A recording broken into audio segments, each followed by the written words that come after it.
नमस्कार, स्वागत है आपका। मैं हूं आपके साथ सुमित गुप्ता। आप देख रहे हैं महारो राजस्थान बुलेटिन की शुरुआत में बड़ी खबर कन्हैया हत्याकांड मामले से जुड़ी बड़ा अपडेट है। हत्याकांड में एक और आरोपी हिरासत में। एनआईए ने मुजिब सिद्दीकी को हिरासत में लिया है। पूछताछ के लिए मुजिब को अपने साथ ले गई एनआईए की टीम। एनआईए की टीम ने आज सुबह दबिश दी थी और मुजिब सिद्दीकी को उठा लिया, वहां से हिरासत में लिया है। अब इससे पूछताछ की जाएगी, इसके रोल के बारे में जानकारी दी जाएगी और इसके तार कहां कहां जुड़े हुए हैं यह पता किया जाएगा। इसका क्या, इस पूरे हत्याकांड में इसका क्या किरदार था, क्या रोल था, यह पता किया जाएगा। कौन कौन और नाम अभी खुलासे होंगे, कौन कौन और लोग इसके साथ शामिल थे, इससे पूछताछ में ये खुलासा होगा। एक और आरोपी हिरासत में। बड़ी खबर कन्हैया हत्याकांड में अपडेट।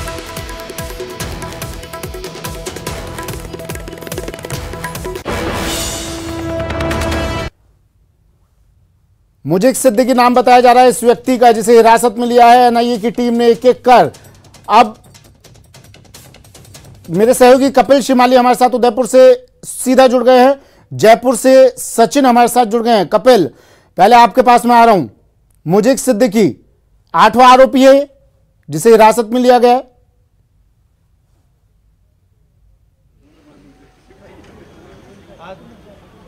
देखिए, अभी डिटेन किया गया है मुजिब सिद्दीकी को। अभी पूछताछ की जाएगी और पूछताछ के बाद में किस तरह की संलिप्तता उसकी सामने आती है, उसके बाद में यदि एनआईए की टीम को लगता है कि इस मामले में मुजिब सिद्दीकी का अहम रोल रहा है तो उसे गिरफ्तार कर सकती है। लेकिन फिलहाल मुजिब सिद्दीकी को सुबह 5:30 बजे एनआईए की टीम ने डिटेन किया है। पूछताछ के लिए उसके घर से साथ में लेकर गई है। हमारे सहयोगी कमलेश जब मुजिब सिद्दीकी के घर पर पहुंचे थे तो उनकी पत्नी से अनौपचारिक बातचीत हुई। हालांकि उनकी पत्नी ने इंटरव्यू देने से मना किया, लेकिन उन्होंने बताया कि 5:30 बजे एनआईए की टीम घर पर आई थी, घर की तलाशी ली और ये कह के लेके गई है कि सिर्फ पूछताछ कर मुजिब सिद्दीकी को छोड़ दिया जाएगा। लेकिन पूछताछ के बहाने मुजिब सिद्दीकी को एनआईए की टीम लेकर चली गई है। इसे हम डिटेन मान सकते हैं, इसे हिरासत में लेना मान सकते हैं कि एनआईए की टीम मुजिब सिद्दीकी से पूछताछ करेगी। और ये तकरीबन 1-2 दिन पहले ही ये नाम सामने आने लगा था कि मुजिब सिद्दीकी जो है वो भी इसमें किसी तरह की भूमिका हो सकती है, उससे भी पूछताछ हो सकती है। और आज एनआईए की टीम जब वापस जब उदयपुर आई है तो आते ही सबसे पहले मुजिब सिद्दीकी के घर पर दबिश दी और उसे डिटेन कर उससे पूछताछ शुरू की। इसके अलावा एक बड़ी जानकारी मैं आपको दे दूं कि कन्हैयालाल हत्याकांड मामले में आज तकरीबन आधा दर्जन से ज्यादा लोगों के घर पर दबिश दी गई है। इसमें से कई रसूखदार लोग बताए जा रहे हैं उदयपुर के, उनके घर पर दबिश दी गई है, उनसे उनके घर पर तलाशी ली गई है। बताया जा रहा है, सूत्रों से जानकारी मिल रही है, हालांकि एनआईए इसकी पुष्टि नहीं कर रही है, लेकिन ये जानकारी मिल रही है कि कुछ जगह पर धारदार हथियार भी एनआईए को मिले हैं।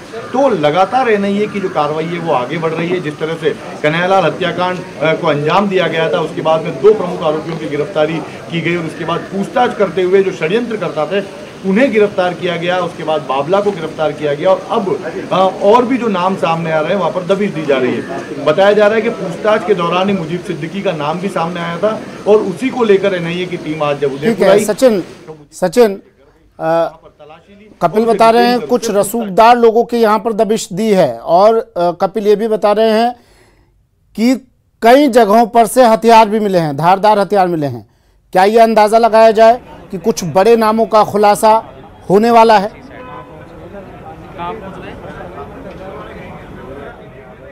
बिल्कुल, देखिए, जब एनआईए के पास जांच गई थी तभी साफ हो गया था कि इस कड़ी से कड़ी मिलाएगी एनआईए, क्योंकि एनआईए निष्पक्ष एजेंसी होगी, किसी तरह का दबाव उस पर नहीं माना जा सकता। केंद्रीय एजेंसी है, ऐसे में कोई लोकल प्रेशर भी एनआईए के ऊपर नहीं होगा। और यही वजह है कि बड़े और रसूखदार लोगों के नाम आने की बात पहले से चल रही थी। कई, जैसे कि हम सुबह बात कर रहे थे कि कई इस तरह के नाम भी सामने आ सकते हैं जो कि राजनीति में अपनी दखल रखते होंगे। इस तरह के लोगों के नाम भी सामने आ सकते हैं। और जिस तरह से आज 7वें आरोपियों को डिटेन किया है एनआईए ने, उसी तरह से 2 से 3 व्यक्तियों को और डिटेन जो है एनआईए पहले से कर चुकी है। हालांकि फिलहाल 7 आरोपियों की गिरफ्तारी की पुष्टि हो चुकी है। 7 को एक बार फिर से एनआईए कोर्ट में पेश किया जाएगा। मैं एक तस्वीर आपको दिखाना चाहूँगा कि जो सुबह की तस्वीर थी उससे काफ़ी जुदा ये तस्वीर है। काफ़ी कुछ इस समय एनआईए कोर्ट में बदल चुका है। एनआईए के अंदर जो पहले सन्नाटा पसरा था वहाँ पे हलचल आपको दिखाई देगी। 4 से 5 थानों के जो सीआई हैं वो यहाँ पे डिप्यूट कर दिए गए हैं। 4 से 5 थानों का जाब्ता यहाँ पर लाया गया है। इसके साथ ही जो क्यूआरटी टीम है वो यहाँ पर लाई गई है। ये रस्सी यहाँ पे लगाई गई है, यानी अनाधिकृत कोई व्यक्ति है वो यहाँ पे प्रवेश नहीं कर सकता। जैसे ही जो पुलिस वैन आएगी आरोपियों को लेकर, पुलिस की बस, तब ये इस रस्सी को यहाँ से हटाया जाएगा और यहाँ पर जहाँ पर QRT के टीम के सदस्य आपको तस्वीरों में दिखाई दे रहे हैं, वहाँ पर उस बस को पार्क किया जाएगा। अमूमन इसी रास्ते से जो है NIA आरोपियों को लेकर आती है और उसके बाद में जो 3rd फ्लोर पे कोर्ट है NIA की विशेष अदालत, वहाँ पर उनको पेश किया जाएगा। देखिए हलचल काफ़ी तेज़ हो चुकी है, लेकिन जैसा कि हम सुबह से बता रहे थे कि 2 बजे के आसपास जो है इनको पेश किया जा सकता है। कुछ ऐसा ही लग रहा है, क्योंकि अगर आने वाले 10 से 15 मिनट में इनको आरोपियों को लाया जाता है तो ज़रूर जो है 1:30 बजे तक उनको पेश कर दिया जाएगा, क्योंकि 1:30 से 2 बजे कोर्ट का लंच का समय होता है। और ऐसे में जो आरोपी है फिर उनको वेट करना पड़ सकता है। पिछली बार जब पहले बार आरोपियों को पेश किया गया था तो लंच टाइम से पहले लाया गया था, लेकिन कोर्ट में पेश करते करते लंच का समय हो गया था। ऐसे में फिर आरोपियों को यहाँ पर कड़ी सुरक्षा में ऊपर ही रखा गया था। ऐसे में आज ये मान के चला जा रहा है कि या तो 5 से 10 मिनट में आरोपियों को लेकर आ जाया जाएगा, और अगर उससे डिले होता है तो फिर 2 बजे ही आरोपियों को यहाँ पर लाया जाएगा, क्योंकि 2 बजे बाद एक बार लंच खत्म हो जाएगा। उसके बाद फिर सचिन, इन आरोपियों में क्या मुजीब सिद्दीकी को भी आज ही पेश किया जाएगा? आज पेश किया जा सकता है?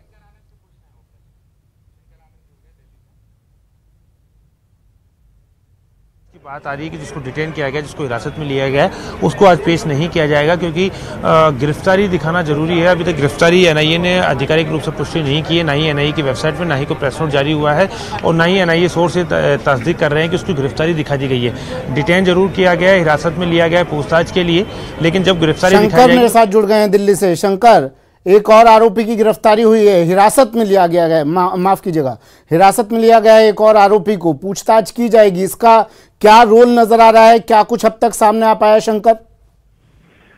देखिए, एक तरफ राजस्थान के जयपुर में अभी 7 आरोपियों को पेश किया जाएगा। 7 आरोपियों के भी तकरीबन 10 से 15 मिनट के अंदर में उन्हें NIA की विशेष कोर्ट में उसे पेश किया जाएगा। तो वहीं दूसरी तरफ देखा जाए कि मुजीब सिद्दीकी, जिसे अभी फिलहाल हिरासत में लिया गया है, इससे मामले में पूछताछ की जा रही है। और मुजीब सिद्दीकी का जो अभी तक इस मामले में जो एक रोल सामने आया है कि जिस तरह से इस मामले पर एक कन्हैयालाल हत्याकांड को अंजाम देने से पहले कई लोगों के द्वारा व्हाट्सएप ग्रुप पे आपस में बातचीत की जा रही थी, और उस साजिश को अंजाम देने के लिए जिस तरह से आपस में बातचीत की जा रही थी, तो उसी मामले में इसका रोल सामने आया है। तो एक साजिश में शामिल होने का जो एक नाम इसका सामने आया है, और इसी मामले की गंभीरता को देखते हुए आगे इस मामले पे पूछताछ की जा रही है। और पूछताछ करने के दौरान जब इस पूछताछ की प्रक्रिया में बहुत ज्यादा ये कोऑपरेट नहीं कर रहा था, लिहाजा इस मामले को ध्यान में रखते हुए फिलहाल उसे हिरासत में लिया गया है, और हिरासत में लेने के बाद आगे की पूछताछ की जाएगी। एक तरह से कहा जा सकता है कि इसकी जो भूमिका है वो पिछले 5 दिन से लगातार खंगाला जा रहा था, और इसी दिन पिछले 5 दिन के अंदर में इसके बारे में कई लोगों के द्वारा कई महत्वपूर्ण जानकारियां जांच एजेंसी को मिली, और उसके बाद इसे हिरासत में लिया गया है। तो एक तरह से कह सकते हैं कि साजिश में शामिल होना और किस तरह से उसको आगे इम्प्लीमेंट करना था, किन किन लोगों के साथ जुड़ा हुआ था, और किस तरह से इस पूरे मामले में उसकी भूमिका रही है, लिहाजा उसको खंगालने के लिए अभी इस वक्त में पूछताछ की जा रही है। और अगर बात करें जयपुर स्थित जो NIA कोर्ट की अगर बात करें, तो वहां पर 7 आरोपियों को पेश करने के बाद जांच एजेंसी चाहेगी कि ज्यादा से ज्यादा दिनों की उन रिमांड जो है और भी जांच एजेंसी को मिले, जिससे कि इस मामले में और विस्तार से पूछताछ की जा सके, क्योंकि उन आरोपियों को अब कई अलग अलग लोकेशन पे लेके जाना है, और कई आरोपियों को आमने सामने बैठा करके भी आगे इस मामले में पूछताछ करनी है। लिहाजा इस मामले की गंभीरता को देखते हुए ये तफ्तीश अब और काफी महत्वपूर्ण होता जा रहा है, और इस अभी तक जो जांच के दौरान में कई महत्वपूर्ण जो जानकारियां मिली हैं, उसी के आधार पर कुछ अन्य लोकेशन पर, चाहे वो राजस्थान की बात करें या हैदराबाद के लोकेशन की बात करें, तो कई अलग अलग स्थानों पर भी लेके जाना है, जहां पर एक लोकेशन का और जिक्र मैं करना चाहूंगा शंकर। कानपुर का नाम आया था, बताया गया था, ये फैक्ट्री मालिक ने भी, उस फैक्ट्री मालिक ने भी ये बात कही थी कि हथियार इस फैक्ट्री में नहीं बनाए गए थे, और फिर ये खुलासा हुआ कि वो हथियार जिनसे इस वारदात को अंजाम दिया गया वो कानपुर से मंगाए गए थे। स्पेशल 6 चाकू कानपुर से मंगवाए गए थे, और 2 या 3 लोग और निशाने पर थे कन्हैयालाल के अलावा। तो क्या कानपुर में भी दबिश दी जाएगी? निश्चित तौर पे देखिए, अभी इस मामले में राजस्थान पुलिस की जो तफ्तीश थी, उस मामले में भी ये नाम सामने आया था कानपुर का, और कानपुर से जुड़े हुए कुछ लोगों की भूमिका की जो जानकारी मिली थी।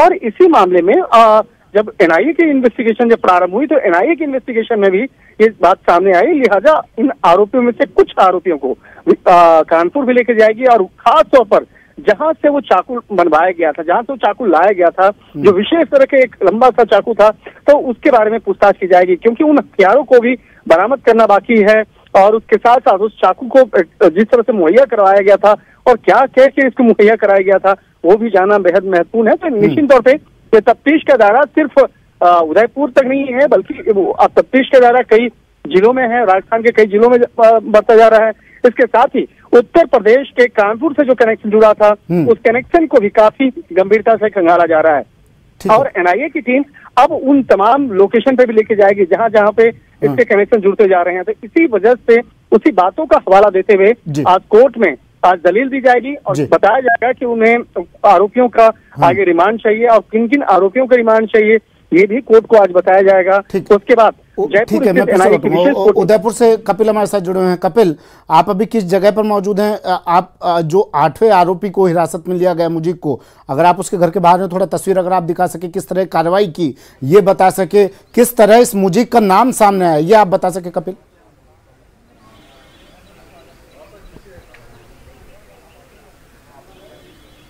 देखिए, मैं अभी उसके घर के बाहर तो मौजूद नहीं हूं, लेकिन मैं आपको ये ज़रूर बताना चाहूँगा कि मुजीब सिद्दीकी का नाम 1-2 दिन पहले से सामने आने लगा था, चर्चा बनने लगी थी। मुजीब सिद्दीकी कांग्रेस का कार्यकर्ता है, कांग्रेस का पूर्व ब्लॉक अध्यक्ष है और अभी फिलहाल में अंजुमन सदर है। मुजीब सिद्दीकी का इस पूरे मामले में नाम सामने आ रहा था, जैसा कि अभी हमारे वरिष्ठ सहयोगी शंकर बता रहे थे कि कुछ व्हाट्सएप ग्रुप्स को भी खंगाला गया, उसके माध्यम से भी नाम सामने आने की संभावना है। तो ये जो इंट्रोगेशन पिछले कुछ दिनों में किया गया है, जो गिरफ्तारियां हुई है, उनसे पूछताछ की गई है, उन गिरफ्तारियों के आधार पर जो मोबाइल्स जब्त किए गए थे, उन मोबाइल्स फोन को खंगाले गए, व्हाट्सएप ग्रुप्स को खंगाले गए, उसमें जिन जिन के भी नाम सामने आए, पूछताछ में जिन जिन लोगों से संपर्क की बात सामने आई है, उन सभी तक एनआईए पहुंचने की कोशिश कर रही है। उनकी किस तरह की संलिप्तता रही है, इस हत्याकांड में उकसाने में किस तरह की भूमिका रही है, या फिर हत्याकांड को अंजाम देने में, सहयोग देने में भूमिका रही है, ये सारी चीजें पूछताछ के बाद में स्पष्ट होगी।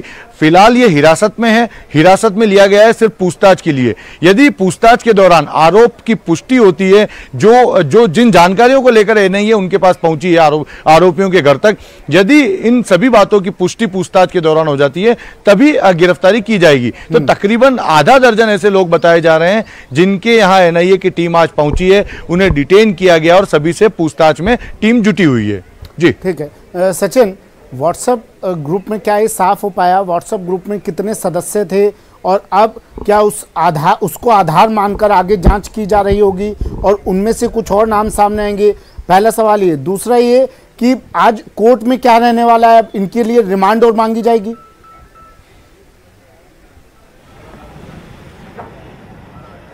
बिल्कुल, देखिए पहले मैं दूसरे सवाल का जवाब आपको दे देता हूं। देखिए, आज जो दिन है वो काफ़ी महत्वपूर्ण है क्योंकि 7 आरोपियों को एक साथ पेश किया जाएगा। आज जो रिमांड मिलेगा या जैसी होगी वो एक साथ होगी। अब सबसे बड़ी बात, जो महत्वपूर्ण बात होगी कि एनआईए को कोर्ट को संतुष्ट करना पड़ेगा कि अगर वो पीछे रिमांड मांग रही है तो किस वजह से मांग रही है। एनआईए को कोर्ट में कनेक्शंस भी बताने होंगे, प्राइमा फेसी ये चीज़ें एनआईए को साबित करनी होगी, कोर्ट को बताना होगा, ये समझाना होगा कि क्यों एनआईए को 14 दिन की रिमांड भी कम पड़ गई, क्यों 14 दिन के अंदर जो है एनआईए पूरे मामले की तफ्तीश नहीं कर पाई है, इन आरोपी से पूछताछ नहीं कर पाई है, कहाँ क्या बाकी रह गया है। एक ये सवाल एनआईए को कोर्ट को संतुष्ट करना होगा। दूसरा, देखिए ये भी हो सकता है कि सभी आरोपियों की रिमांड एनआईए ना मांगे, हो सकता है कि कुछ आरोपियों की रिमांड मांगे, मुख्य आरोपी जिसमें शामिल हैं या जिन आरोपियों को अभी पेश किया गया है उनकी रिमांड मांग ली जाए, शेष आरोपियों को जो है जेसी के लिए एनआईए कह दे। तो ये 2-3 पहलू है जिस पर आज बात होगी, जिस पर एनआईए अपनी बात रखेगा, क्योंकि जरूरी नहीं है कि एनआईए सभी आरोपियों की पीछे रिमांड मांगे। हो सकता है कुछ आरोपी से पूछताछ पूरी हो गई है जिनका कोई मतलब नहीं बनता होगा, लेकिन मुख्य आरोपी जो मोहम्मद गौस और रियाज अत्तारी है और रेकी करने वाले जो दो अन्य आरोपी है, उन आरोपियों के मान के चला जा रहा है कि उन आरोपियों की रिमांड ही मांगी जाएगी, तकरीबन 14 दिन की रिमांड और मांगी जाएगी। देखिए, मोटे मोटे तौर पर जो है 3 महीने का समय होगा एनआईए के पास, क्योंकि अगर आरोपियों की जमानत नहीं होती, आरोपी गिरफ्तार रहते हैं तो चालान पेश करने के लिए। उसमें से अभी 15 दिन का समय चला गया है, तो ऐसे में 15 दिन का समय एनआईए और लेगी जांच करने में, पूछताछ करने में, क्योंकि जिस तरह से लोगों के नाम सामने आ रहे हैं, जिस तरह से कनेक्शन सामने आ रहे हैं, उसको देखकर लगता है कि एनआईए पीसी रिमांड जरूर मांगेगी। लेकिन अब महत्वपूर्ण ये हो जाता है कि एनआईए कोर्ट में दलील क्या देती है। हालांकि देखिए, कोर्ट में केवल और केवल उन्हीं लोगों को प्रवेश दिया गया है जो कोर्ट से संबंधित है, केवल वही वकील अंदर जाएंगे जिनका कोर्ट से ताल्लुक रखते हैं। शेष अन्य लोगों को बाहर ही रखा गया। लेकिन फिर भी जो चीज़ें कोर्ट के सामने रखी जाएगी उनसे साफ हो पाएगा कि एनआईए की जांच किस दिशा में चल रही है। क्योंकि देखिए, एनआईए ऑफिशियली किसी भी तरह के ब्रीफिंग एनआईए की तरफ से नहीं होता है, केवल एक गिरफ्तारी के बाद में एक प्रेस नोट जारी होता है। तो जो कुछ ब्रीफ आज कोर्ट में करेगी एनआईए, उसी से चीज़ें निकल के सामने आएगी, जनता के सामने आएगी, मीडिया के पास आएगी कि एनआईए की जांच किस दिशा में चल रही है, एनआईए और कितने कनेक्शंस की बात कर रही है। हालांकि विस्तृत रूप से तो कोर्ट को भी नहीं समझाया जाएगा, लेकिन फिर भी कोर्ट के सामने बात रखनी होगी। कोर्ट को बताना होगा कि 14 दिन की जो पीसी रिमांड है वो नाकाफी क्यों साबित हो रही है, क्यों और रिमांड एनआईए को चाहिए, और कितने आरोपियों की रिमांड एनआईए मांगती है। तो ये काफ़ी चीज़ें महत्वपूर्ण हो जाती है। जहाँ तक आपका पहला सवाल था कि व्हाट्सएप ग्रुप में कितने लोग थे, देखिए, जितने भी लोग व्हाट्सएप ग्रुप में थे वो सब एनआईए के रडार पर हैं। उसमें से सभी लोग शक के दायरे में नहीं हैं। कमलेश मेरे सहयोगी हमारे साथ फोनलाइन पर जुड़ गए हैं। कमलेश, 8वां आरोपी है ये जिसे हिरासत में लिया गया है, इसका इतिहास अगर आप बता सकें मुजीब सिद्दीकी, क्योंकि इसका दरगाह से भी कुछ कनेक्शन बताया जा रहा है। पहला तो ये, और दूसरा कौन सा ऐसा आधार बनाया गया, क्योंकि एनआईए अगर किसी को हिरासत में ले रही है तो वो काफी गंभीर मामला हो जाता है।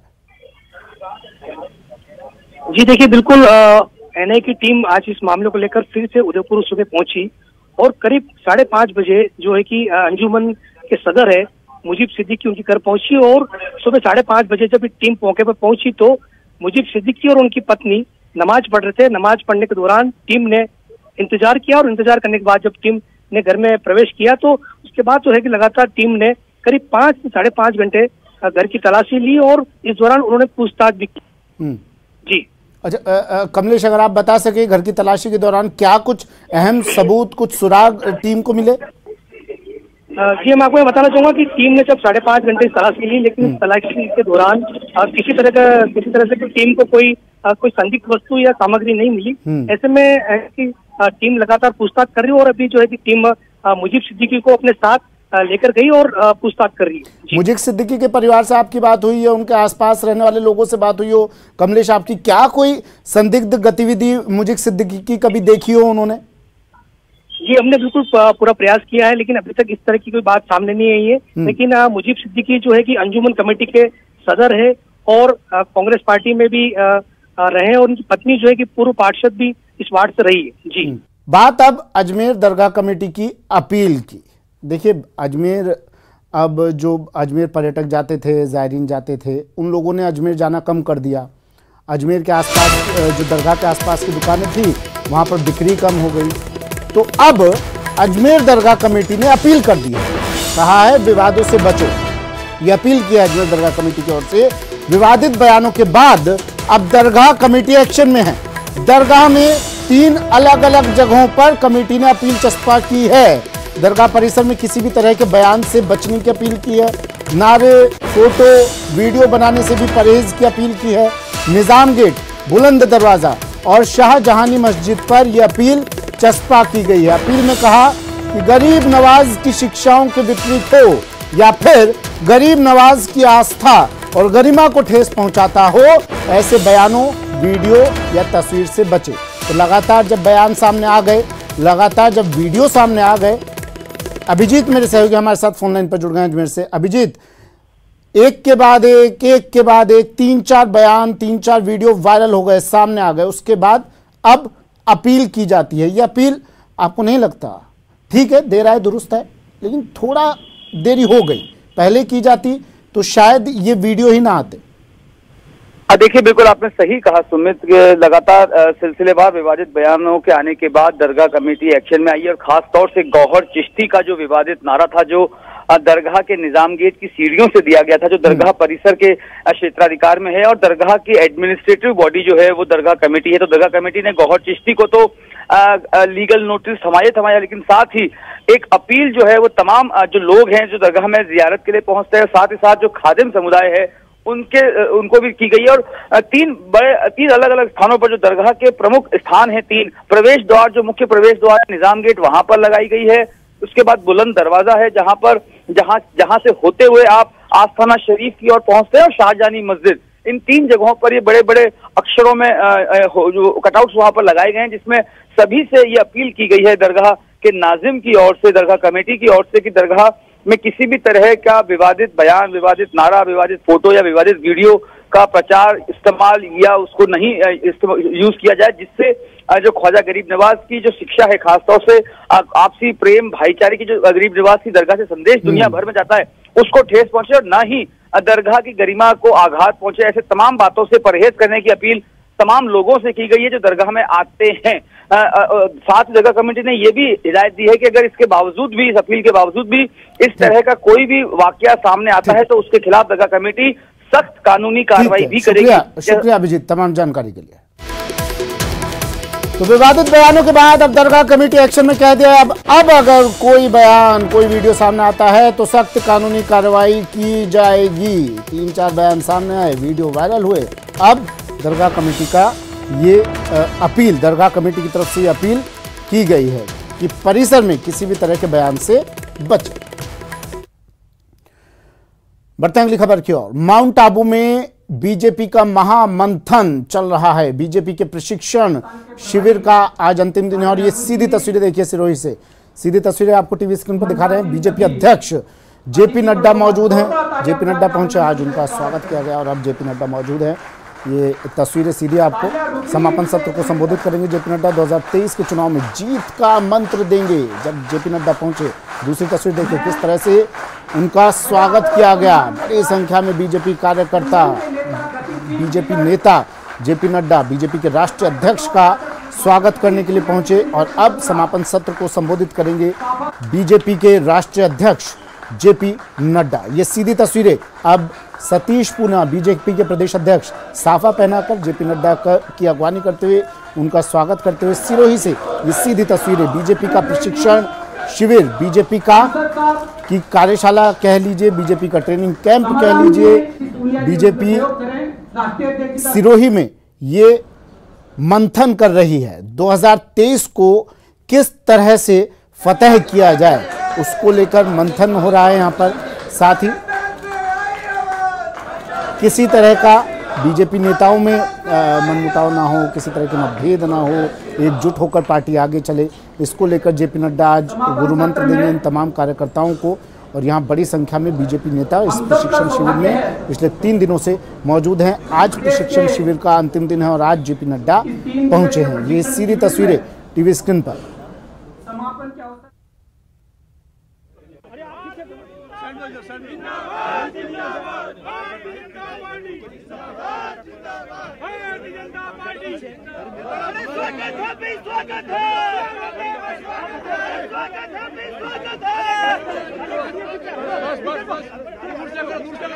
तो 2 तस्वीरें देखिए। पहली तस्वीर जब जेपी नड्डा यहाँ पहुंचे और उनका स्वागत किया गया। दूसरी तस्वीर प्रशिक्षण शिविर में पहुंचे जेपी नड्डा सिरोही में और फिर आज यहाँ पर इस समापन सत्र को संबोधित करेंगे जेपी नड्डा और बताएंगे किस तरह से पार्टी की रीति नीतियों को लोगों तक पहुंचाया जाए। और मेरे सहयोगी ये भी बता रहे थे जब हमने बात की उनसे कि क्या कुछ चल रहा है इस प्रशिक्षण शिविर में, तो ये भी इस बार प्रशिक्षण शिविर में ये भी कहा जा रहा है फोकस इस बार उन लोग यूथ पर इस बार फोकस रहने वाला है।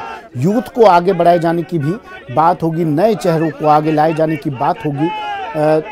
नए चेहरे, आप इशारा समझ सकते हैं, नए चेहरों को आगे लाया जाएगा, यूथ को आगे लाया जाएगा। कपिल मेरे सहयोगी हमारे साथ जुड़े हुए हैं। कपिल, जेपी नड्डा पहुंच चुके हैं और प्रशिक्षण शिविर में भी पहुंचे, यहाँ पर उनका स्वागत किया गया राजस्थानी तरीके से और अब आज आखिरी दिन, क्या कुछ आज आखिरी दिन इस प्रशिक्षण शिविर में रहने वाला है? समापन सत्र प्रशिक्षण शिविर का शुरू हो चुका है। जेपी नड्डा कुछ देर पहले ही माउंट आबू पहुंचे थे और जब वो ज्ञान सरोवर जहां पर ये प्रशिक्षण शिविर चल रहा है उस स्थान पर पहुंचे तो यहाँ पर मौजूद सैकड़ों की तादाद में कार्यकर्ताओं ने गर्मजोशी के साथ में जेपी नड्डा का स्वागत किया था। उसके बाद में अब प्रशिक्षण शिविर के अंदर पहुंच चुके। समापन सत्र में वे शिरकत कर रहे हैं। प्रदेश अध्यक्ष सतीश पुनिया इसमें मौजूद हैं, गुलाब चंद कटारिया मौजूद हैं, और भी जो वरिष्ठ नेता हैं उनके समेत जो इस प्रशिक्षण शिविर में शामिल हो रहे हैं वो सभी इस समय प्रशिक्षण शिविर के अंदर मौजूद है। और युवाओं की आप बात कर रहे थे, आप देखिए कि निश्चित तौर पर हमें जो जानकारी मिली है उसके अनुसार प्रशिक्षण शिविर के अंदर वरिष्ठ नेताओं द्वारा कुछ बैठकें भी अलग से की गई और उसके अंदर ये तय किया गया कि पार्टी का राष्ट्रीय नेतृत्व तो युवाओं को आगे लाना चाहता है। ऐसे में आने वाले विधानसभा चुनाव में आप मान के चलिए कि बीजेपी जो है 1/3 जो टिकट है वो लगभग 40 वर्ष से कम उम्र के लोगों को दे सकती है। इस पर जो मंथन प्रशिक्षण शिविर के बीच में जो बैठकें आयोजित हो रही है उसमें किया गया है। हालांकि इसमें मांग ये भी उठी कि ये टिकट की जो संख्या है 1/3 से बढ़ाकर 50% तक कर दी जाए, लेकिन अभी ये माना जा रहा है कि कम से कम 1/3 टिकट जो है वो 40 वर्ष से कम उम्र के युवाओं को मिल सकता है। इसके अलावा गुटबाजी को लेकर इस पूरे प्रशिक्षण शिविर के दौरान विशेष निर्देश दिए जा रहे हैं। ये स्पष्ट कर दिया गया है कि पार्टी किसी भी तरह से गुटबाजी को बर्दाश्त नहीं करेगी। किसी भी स्तर का नेता यदि पार्टी की लाइन से परे जाकर काम करेगा तो उसे बर्दाश्त नहीं किया जाएगा और उस पर तुरंत प्रभाव से कार्रवाई की जाएगी, चाहे पार्टी को इससे नुकसान क्यों ना हो जाए। तो एक बड़े संदेश यहाँ पर जो है प्रशिक्षण शिविर के मार्फत दिए गए हैं। इसके अलावा जेपी नड्डा जब अब इस कार्यक्रम में शिरकत कर रहे हैं, उनका कुछ देर में संबोधन शुरू होगा, तो आप ये मानिए कि जेपी नड्डा पार्टी की लाइन बताएंगे कि किस पार्टी लाइन पर कार्यकर्ताओं को और नेताओं को राजस्थान में चलना है और उसी पार्टी लाइन पर चलते हुए आगामी विधानसभा चुनाव के दौरान जो है वो बीजेपी चुनावी मैदान में उतरेगी। तो जेपी नड्डा का जो प्रमुख संबोधन के जो प्रमुख जो बिंदु रहने वाले हैं उसमें सबसे महत्वपूर्ण अगर हम मान के चलें तो आप मानिए कि पार्टी लाइन बतानी है, स्पष्ट एक लाइन में जवाब दीजिएगा कपिल। युवाओं को आगे लाने की बात की जा रही है, आप बता रहे हैं 1/3 टिकट युवाओं को दिए जाएंगे। युवा मतलब नए चेहरे, यानी राजस्थान में किसी नए चेहरे के नेतृत्व में 2023 का चुनाव लड़ा जाएगा? देखिए सारी तरह की संभावनाएं बन रही है, लेकिन फिलहाल टिकट वितरण की बात की जा रही है। अगर चेहरे की बात करेंगे तो ये स्पष्ट कर दिया गया है कि चुनाव केवल और केवल नरेंद्र मोदी के चेहरे पर लड़ा जाएगा, केंद्र सरकार की योजनाओं पर लड़ा जाएगा। फिलहाल ये भी तय किया गया है। शुक्रिया कपिल तमाम जानकारी के लिए। तो ये 2 तस्वीरें जब जेपी नड्डा पहुंचे, प्रशिक्षण शिविर का आज समापन समारोह, आज समापन का दिन है, आज आखिरी दिन है और आज जेपी नड्डा संबोधित करेंगे। बीजेपी सांसद राज्यवर्धन सिंह राठौड़ ने एक बार फिर कांग्रेस पर निशाना साधा है। माउंट आबू में भाजपा प्रशिक्षण शिविर में पहुंचे राष्ट्रीय प्रवक्ता कर्नल राज्यवर्धन सिंह राठौड़ ने कांग्रेस और राज्य सरकार पर जमकर प्रहार किए। राठौड़ ने कहा कि बीजेपी देश से आतंक को उखाड़ कर फेंकेगी। आतंक का कोई धर्म नहीं होता है, लेकिन कांग्रेस ने इसे भी धर्म से जोड़ने की कोशिश की है। उन्होंने कहा कि कांग्रेस को चिंता करनी चाहिए कि उनका ऐसा हाल क्यों हो गया है। कांग्रेस के नेता पार्टी छोड़कर दूसरी पार्टियों में जा रहे हैं। राज्य सरकार पर भी राठौड़ ने जमकर निशाना साधा। भारतीय जनता पार्टी आतंक के खिलाफ हमारा जो स्टैंड है वो पूरा देश नहीं पूरी दुनिया जानती है। आतंक का खात्मा करेंगे दुनिया के साथ मिलकर, देश में सारी ताकतों के साथ मिलकर, उसमें किसी को कोई शक नहीं है।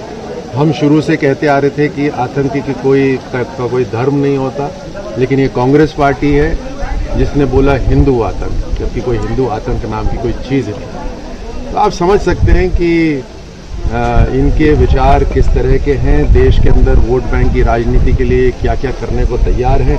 आप मुझे बताइए, अशोक गहलोत साहब जो मुख्यमंत्री हैं, उनकी एक सफल कार्यक्रम मैंने लोगों से पूछा, कोई है?